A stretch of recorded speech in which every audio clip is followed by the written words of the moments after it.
Hello, how are you? On se retrouve pour la correction de la compréhension écrite que vous aviez à faire cette semaine qui s'appelait Culture Shock. Vous deviez choisir l'un des 3 textes et vous pouviez me renvoyer votre travail pour des points bonus pour votre premier trimestre. Voici donc les explications qui vont avec la correction. Alors évidemment, vous allez retrouver la correction pour les 3 textes. Text 1, 2 and 3. Les questions étaient les mêmes pour chaque texte. On va s'occuper d'abord du texte 1. The problem was that he did not speak English very well. His idea before, he thought that restroom meant a place to sit, un endroit où s'asseoir. J'imagine que comme vous avez fait le travail, vous avez regardé, et restroom, dans un dictionnaire, ce sont les toilettes. Donc évidemment, si quelqu'un vous demande où sont les toilettes et vous lui montrez le canapé où il peut s'asseoir, c'est pas exactement la même chose. What he or she understood, he understood that foreign language is hard to learn, but you could ask for help.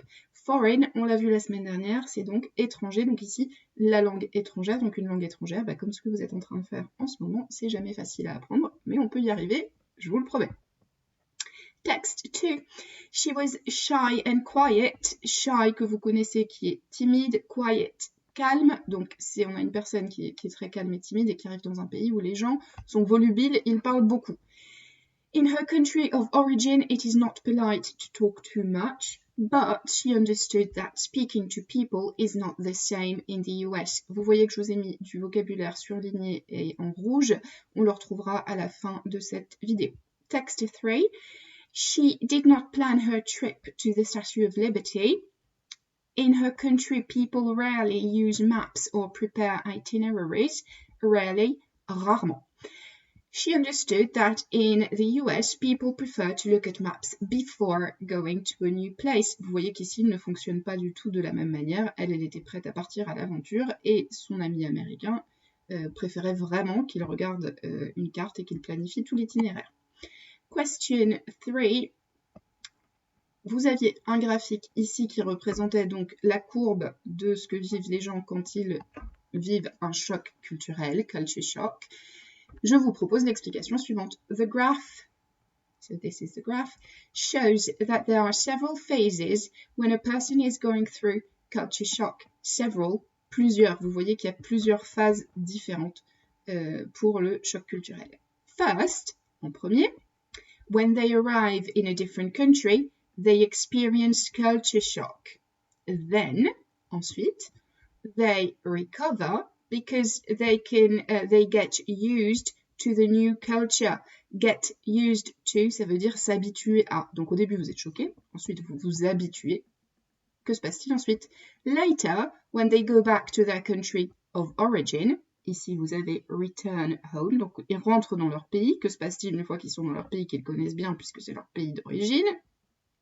They experience a new shock called reverse culture shock. They are shocked at how people behave in their own country.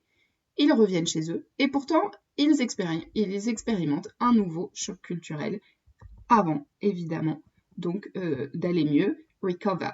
Finally, they also recover. Question 4. Culture shock can be defined as the feeling of disorientation experienced by someone when they are subjected to an unfamiliar culture, way of life, or set of attitudes.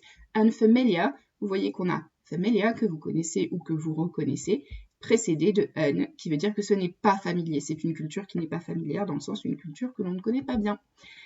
Le lexique maintenant, donc the same, c'est le même, la même ou les mêmes. Plan veut dire planifier ou prévoir. Recover, récupérer ou se remettre. Alors récupérer dans le sens récupérer d'une maladie ou d'un effort physique, hein, pas récupérer vos clés de casier à l'intendance. Behave, se comporter. Also, qui veut dire aussi, attention, il se place entre le sujet et le verbe. Regardez, they also recover. Sujet, verbe, also, aussi se place entre les deux. Et enfin, way of life, mode de vie. Ce vocabulaire-là, vous le notez à la fin de votre cahier, vous l'apprenez parce que sinon ça ne sert à rien. Et on se retrouve très bientôt pour la suite. Bye bye!